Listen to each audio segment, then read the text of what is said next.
Bueno, ahora sí me tocaba a mí. Abramos nuestras Biblias, hermanos, en el Evangelio según San Lucas. El viernes se nos leía gran parte de la historia que recordamos este fin de semana. Abramos Lucas 23. Nosotros la recordamos, esta historia, todos los días, especialmente cada primer día de la semana, pero es bueno hacer memoria y es bueno recordar el relato bíblico. Qué bueno que es poner cada uno de los evangelios y poder leer cada uno de los relatos en los distintos evangelios, incluso en distintas versiones, y poder traer a la memoria. Así que vamos a leer algunos versículos en el Evangelio según San Lucas, capítulo 23. Vamos a arrancar desde el versículo 50 y después vamos a leer el capítulo 24.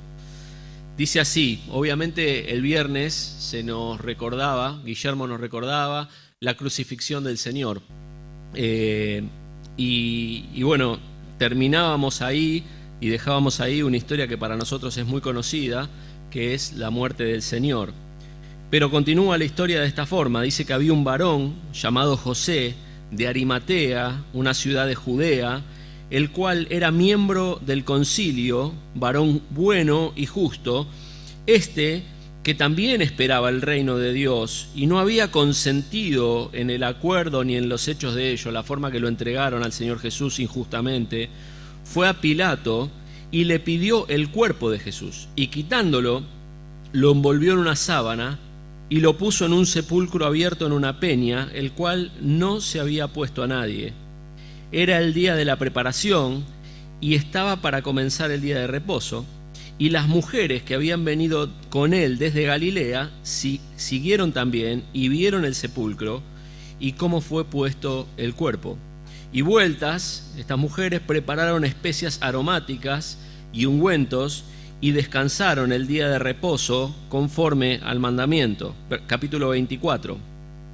El primer día de la semana, muy de mañana, dejaron pasar el día de reposo, vinieron al sepulcro trayendo esas especias aromáticas que habían preparado y algunas otras mujeres con ellas, y hallaron removida la piedra del sepulcro. Claro, el sepulcro era como una cueva, tenía una piedra gigante que lo tapaba, y esa piedra había sido removida. En otro de los evangelios dice que ellas iban al sepulcro y se iban preguntando: ¿quién va a movernos esa piedra tan grande? ¿Cómo vamos a hacer para acceder al cuerpo de Jesús? Pero cuando llegaron se encontraron con la piedra removida, y entrando no hallaron el cuerpo de Jesús.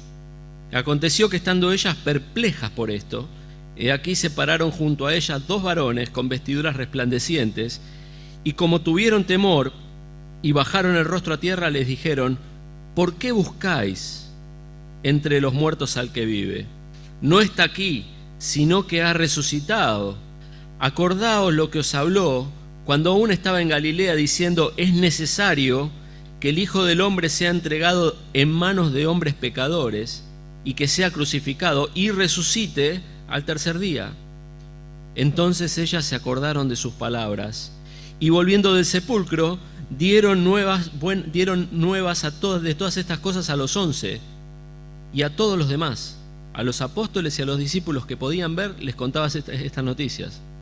Eran María Magdalena y Juana y María, madre de Jacobo, y las demás con ellas, quienes dijeron estas cosas a los apóstoles. Mas a ellos le pareció una locura las palabras de ellas, y no las creían. Pero levantándose Pedro, corrió al sepulcro, y cuando miró adentro, vio los lienzos solos, y se fue a su casa, maravillándose de lo que había sucedido.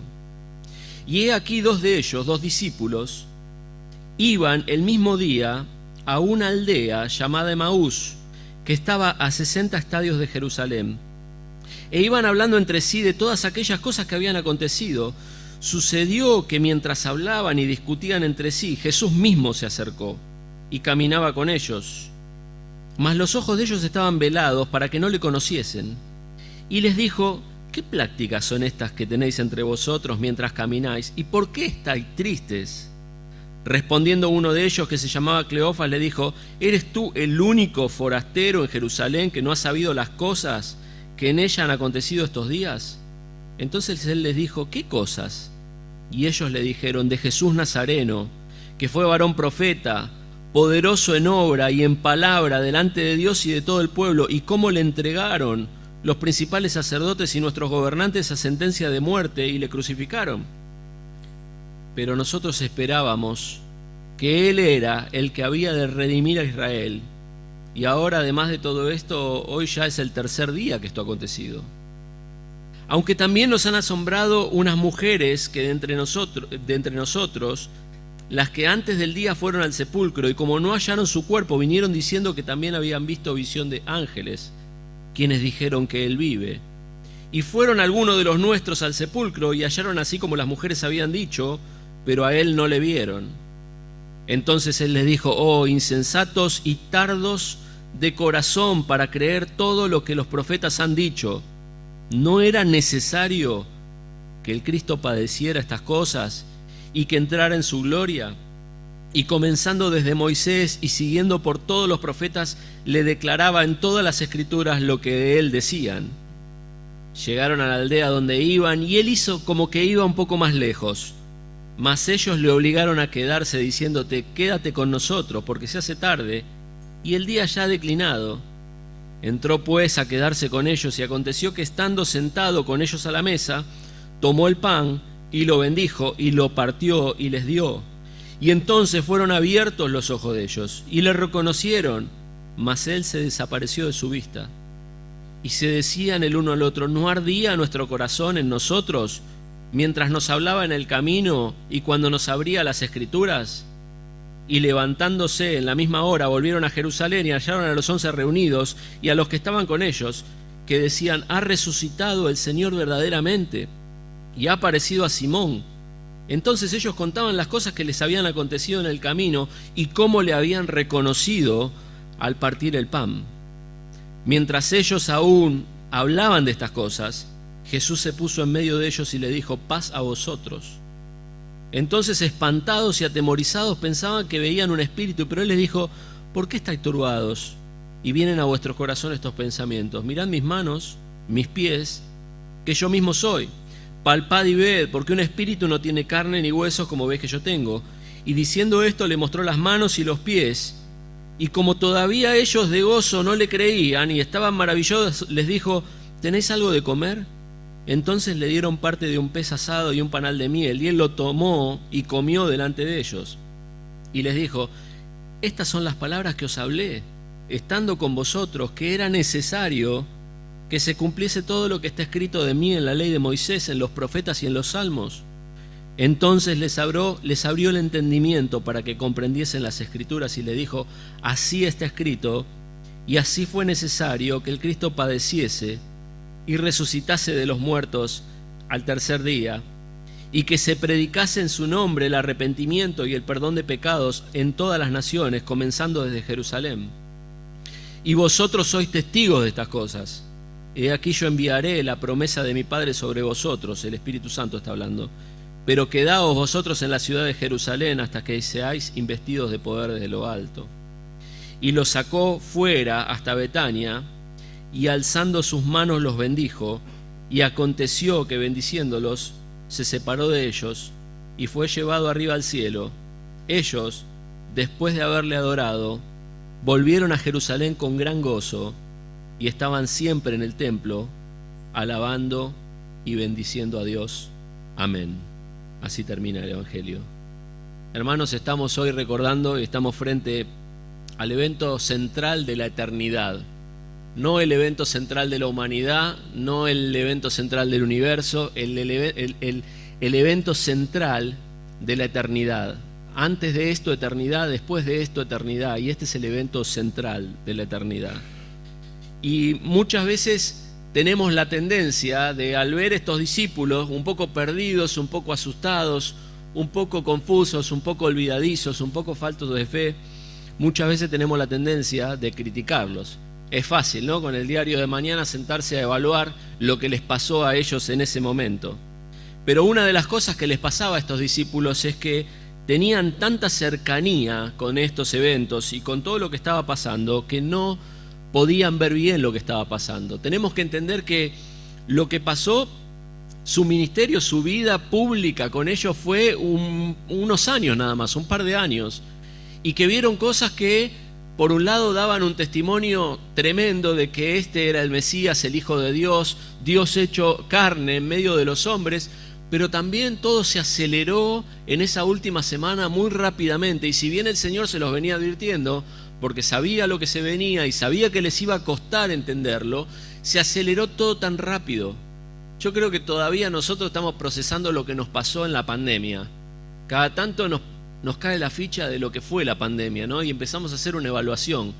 Hay cosas que se evalúan muchísimos años después de que pasan. Cosas importantes, cuando vemos los documentales de la guerra y podemos dimensionar un poco y tratar de entender la locura que fue eso. Y tenemos que tomar distancia, tenemos que tomar una perspectiva para poder decir, bueno, esto fue lo que pasó. Es muy difícil mientras estás viviendo algo poder conectar todos los puntos y entender lo que está pasando. Y yo creo que a ellos les pasaba así. Ellos vieron sus milagros, escucharon sus palabras de primera mano, pero lo que les pasó fue mucho. Lo que les pasó en ese tiempo fue mucho. No tuvieron tiempo de procesarlo, no tuvieron tiempo de asimilarlo, lo estaban viviendo, y en esa vivencia que estaban haciendo tenían expresiones a veces torpes y tenían acciones torpes también. Yo personalmente creo que probablemente les tomó el resto de su vida asimilar lo que ellos vivieron, ¿no? Pero creo que una de las cosas que les habrá servido mucho seguramente fue escribirlo. Cuando el Señor los guía a escribir lo que nosotros estamos leyendo y ellos están escribiendo lo que les pasó, algunos de ellos eran parte de los discípulos, otros testigos secundarios, pero estaban ahí, y cuando ellos escriben estas cosas, recién ahí creo que empiezan a bajar. Cuando ellos se las cuentan unos a otros, recién ahí empiezan a bajar. Además de las cercanías, hermanos, tenemos que entender que había un montón de expectativas con respecto al Mesías, con respecto a Dios hecho hombre, con respecto a este rey de los judíos, con respecto a este libertador, que Jesucristo no necesariamente llenaba en función de las expectativas que ellos tenían. Era supuestamente un rey, es un rey, pero era un rey que venía a ellos, pero que nacía en un pesebre muy humilde. Era un rey que venía a ellos, pero que en su ministerio tenía un ministerio que era el que servía a los demás, no el que se enseñoreaba. El Señor mismo dice, los reyes se enseñorean de los demás, yo estoy acá como el que sirve. Y les doy ejemplo para que ustedes se sirvan uno a otro. Entonces, ellos mismos que estaban en primera fila decían, toda la herencia de conocimiento que tenía el pueblo judío acerca de un rey que iba a venir a conquistar y a lograr de vuelta tener el reino de Israel, les hacía ruido. Era un niñito en un pesebre. Les hacía ruido que era un rey, pero era sirviente. Era el que servía, no el que se enseñoreaba. Y todo esto, junto con lo que comentaba antes sobre el proceso de asimilar, obviamente era un proceso difícil para ellos. Piensen que esta realidad que ellos estaban viviendo de Jesucristo en este corto plazo, fueron 3 años y en esos últimos días, en este corto, se difería totalmente de las expectativas que el pueblo de Israel tenía. Requería mucha fe. Y en esta última semana también, cuando el Señor entra, seguramente ustedes habrán visto el domingo pasado algunas personas cristianas con alguna ramita de olivo, ¿no? Porque recordaban lo que llamamos el Domingo de Ramos. ¿Qué es el Domingo de Ramos? Una semana antes de los eventos de la muerte, el Señor entraba en Jerusalén. Y cuando entraba en Jerusalén, las personas tiraban sus mantos y tiraban ramas para hacer una especie de alfombra a este rey, pero el rey venía montado en un burrito. No tenía grandes séquitos, no tenía una gran túnica. Venía montado en un burrito, y sin embargo ellos decían, Hosana el que viene en el nombre del Señor.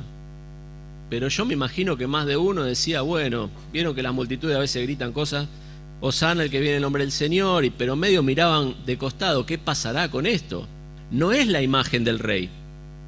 Imagínate que te cuentan la grandeza de Salomón, o que viste el templo, o que viste cosas que tienen que ver con reyes verdaderos, grandes reyes, con grandes séquitos, con caballos hermosos, con vestiduras, con oro, con plata, con piedras preciosas, y ves a entrar el hijo de José y María, humilde, en un burrito, y que la alfombra está hecha de ramas y de túnicas. No era la imagen de la verdadera entrada triunfal que ellos vienen esperando año tras año. Ellos estaban siendo dominados por el imperio romano. De todos los imperios que hubo, quizás el más brutal, el más bruto, el menos inteligente, el más conquistador, pero el menos inteligente, con violencia. Y ellos estaban siendo sometidos. Habían sido una nación, habían sido un reino, hoy no lo eran más, estaban ahí, les dejaban un poquitito de poder local en algunas cosas, pero no mucho más, y estaban siendo sometidos por este imperio brutal, y ellos esperaban un rey que lo liberte, y llega Cristo, en un burrito. Los que pasaban frente a la cruz pensaban lo mismo una vez que el Señor estaba crucificado.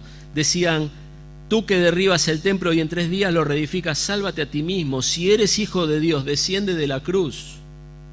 Los principales sacerdotes le escarnecían y le decían: a otro salvó, a sí mismo no se puede salvar. Si es el Rey de Israel, descienda ahora de la cruz y creeremos en él.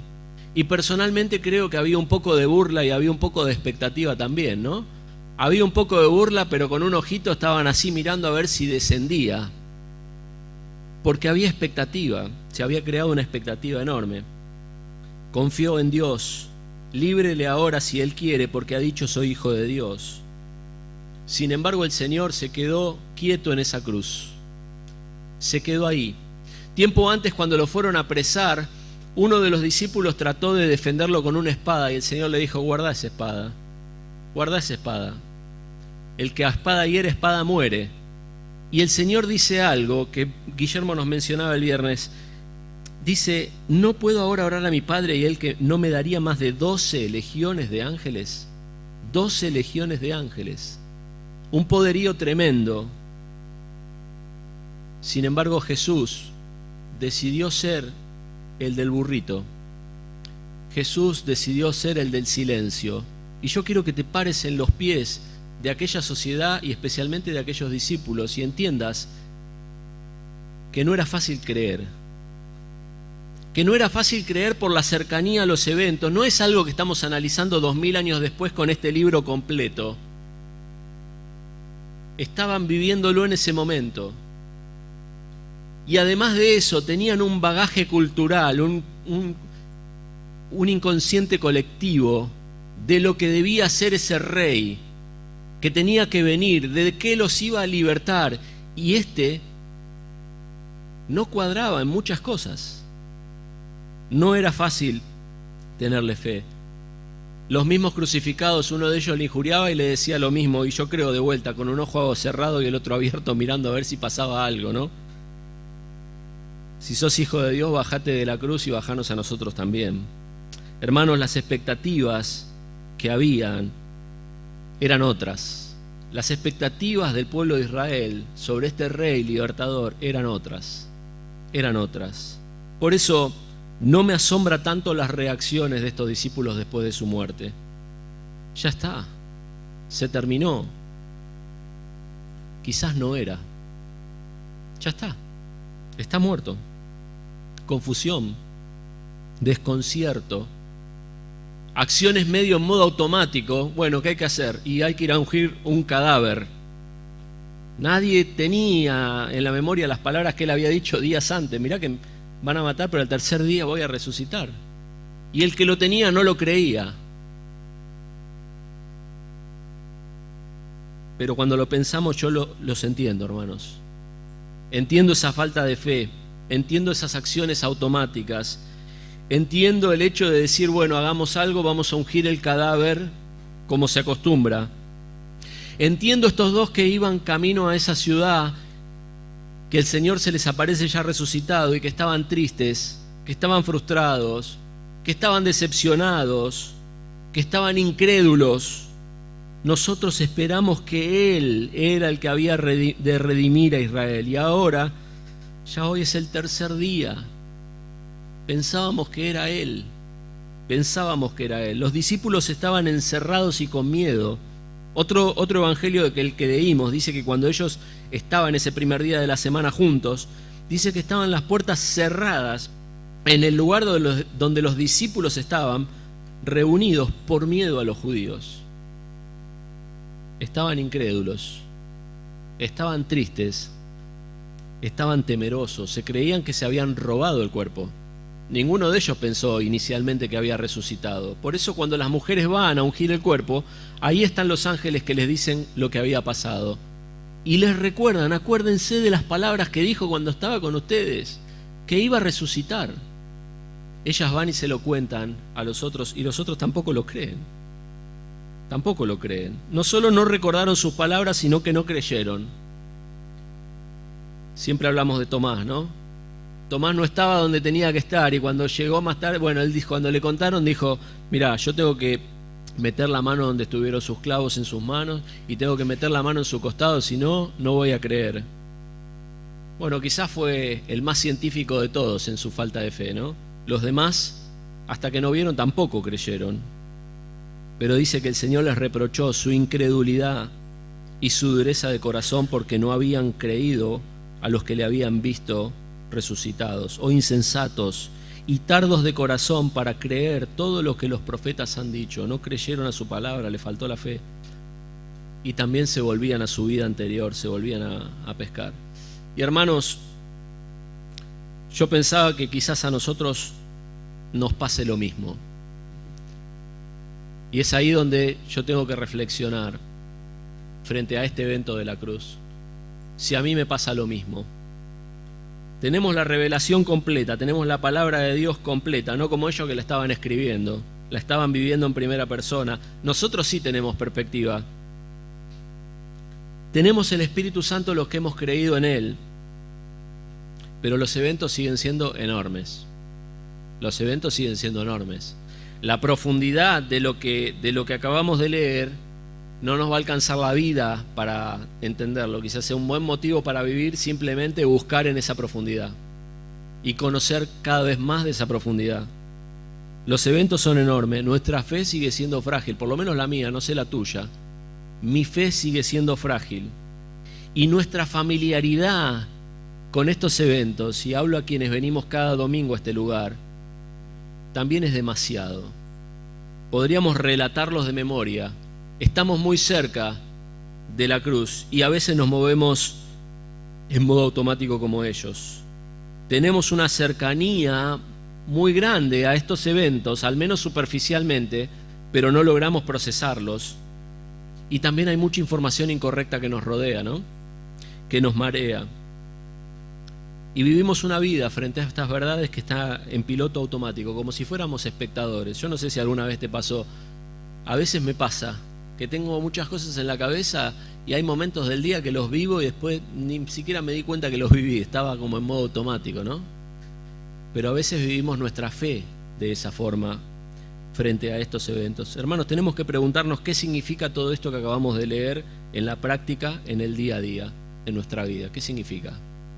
Porque quizás estamos como los discípulos frente a Jesucristo, frente a sus milagros, frente a sus palabras, frente a todo esto, y yo sé que es profundo, y yo sé que nuestra fe es débil, y yo sé que nos es común todo esto, como les era común escucharlo y verlo a ellos, pero si no me pasa nada en la vida con estas cosas, si no hay un cambio en mi vida constante, una vez y para siempre, pero constante también, probablemente esté siendo un simple espectador que está actuando en modo automático delante del evento más importante de la eternidad. Tenemos que preguntarnos en serio qué significa todo esto que estamos leyendo, su encarnación, Dios hecho hombre. ¿Qué significa para mí? ¿Qué significa su vida? ¿Qué significa su ministerio? ¿Qué significa su muerte voluntaria, el entregarse él mismo a una cruz? ¿Qué significa su muerte en esa cruz? ¿Y qué significa su resurrección? ¿Cuál es la realidad que hay detrás de estas cosas, hermanos? Y para cerrar, yo pensaba en estas cosas, ¿no? En primer lugar, esto tiene que ver con un acto de amor de Dios para con vos y para conmigo, y tiene que ver con nuestra salvación eterna. Sin muerte de Cristo y sin la resurrección no hay salvación de los pecados, hay una eternidad en perdición. Eso es lo que dice la palabra de Dios. La sangre de Cristo es la que nos limpia de todo pecado y podemos acceder a ese perdón de nuestros pecados a través de la fe, pero solo por el sacrificio de Cristo, no por algo que nosotros podamos hacer.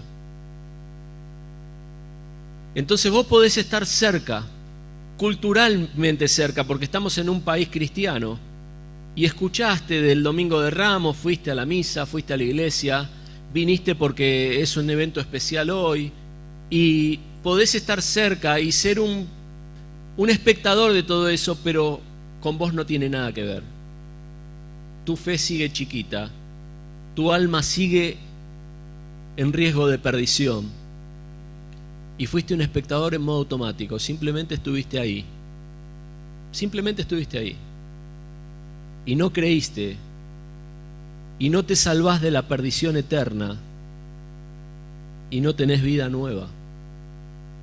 Así que yo quiero preguntarte, y esto es una pregunta que cada uno tiene que responder para sí mismo: si la muerte y resurrección de Cristo tiene algo que ver con vos, no algo que ver con algo que sabés, no algo que ver con algo que alguna vez escuchaste o cantaste o viste, una película, sino si tiene que ver con tu destino. Si vos te morís hoy, esa muerte en esa cruz tiene algo que ver con tu eternidad o no. Porque si no hay un momento o una fecha donde vos te adueñaste de esa muerte y de esa resurrección y le dijiste a Dios que perdonara tus pecados, confesaste tus pecados a Él y fuiste de rodillas a Él y le pediste que se acuerde de vos cuando venga a buscarte, cuando te mueras, cuando venga a buscar a su iglesia, es muy probable que seas un espectador frente a los eventos más importantes de la eternidad y que te vayas vacío de ese lugar y en riesgo de perdición. La cruz tiene esto, la muerte y la resurrección de Cristo tiene esto, tiene una posibilidad de salvación, no pases de largo de esa posibilidad. Pero por otro lado, la cruz también tiene una cruz para nosotros. El Señor murió y resucitó para ser Señor de tu vida, para ser Señor de mi vida. Muchas veces venimos a Dios y venimos con nuestros proyectos. Estas son parte de los ruidos que tenemos alrededor, ¿no? Trae tus sueños, incorpora a Dios. Dios es el condimento que le falta a tu vida. No es así. Tu vida tiene que terminar para empezar una nueva con Él. Dios no es ningún condimento, Dios no es ningún complemento, como dice una pésima canción cristiana. Dios no es ningún complemento de nadie. Nosotros tenemos que morir como Él murió en la cruz. Obviamente no estoy hablando físicamente, estoy hablando de morir a nosotros mismos para poder resucitar a una esperanza viva, como dice Pedro, guardada en los cielos para nosotros. Si no te está pasando esto el día a día, si no me está pasando esto en el día a día, también soy un espectador en modo automático. Está pasando lo más importante que puede pasar delante mío y yo estoy ahí en modo automático, no me pasa nada.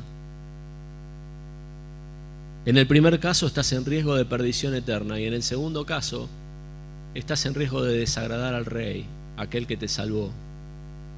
Estás en riesgo de perderte las bendiciones que Él tiene para vos, para tu vida. Hermanos, el tema es profundo, ¿no?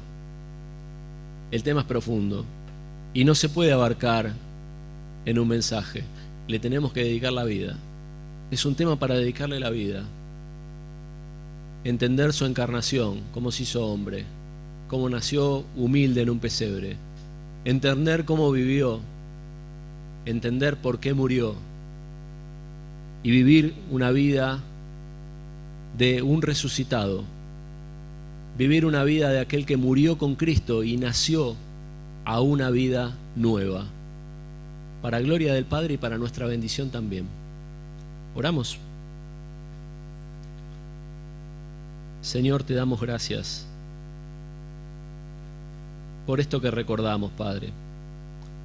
Señor, te damos gracias porque son eventos que exceden nuestra capacidad, Señor, de poder entenderlos, de poder meditarlos. Entendemos algunas pequeñas cosas, Señor. Perdón, Padre, porque muchas veces nos familiarizamos de esto de tal forma que lo repetimos, lo cantamos, pero no lo hacemos nuestro. Señor, te ruego por cada una de las personas que nos visitan para que puedan tener claridad de que este evento que ocurrió en la historia, que hoy venimos a recordar, tenga algo que ver con su vida. Que así como es una bisagra en la eternidad, sea una bisagra también en la vida de cada uno de nosotros. Un antes y un después. Y Señor, aquellos que te conocemos, aquellos que queremos agradarte, Señor, danos la bendición de poder morir a nuestro yo, de morir a nuestros deseos, de morir a nuestros planes, de morir, Señor, a nuestro orgullo y a tantas otras cosas que llevamos que son nuestras y no son tuyas, y poder resucitar cada día una vida nueva. Que haya rastro, Señor, de un pasado, de un presente y de un futuro en nuestra vida. Y gracias, Señor, porque como dice Pedro, es una esperanza de vida la que tenemos. Como cantábamos recién, Dios desde el cielo envió a su Hijo y esa tumba está vacía y miramos hacia adelante, miramos hacia el cielo, como decía Mauro. Señor, danos el poder estar mirando el cielo en este momento, muriendo a nuestro yo y resucitando cada día más parecidos a tu semejanza. En el nombre de Cristo oramos. Amén. Señor les bendiga.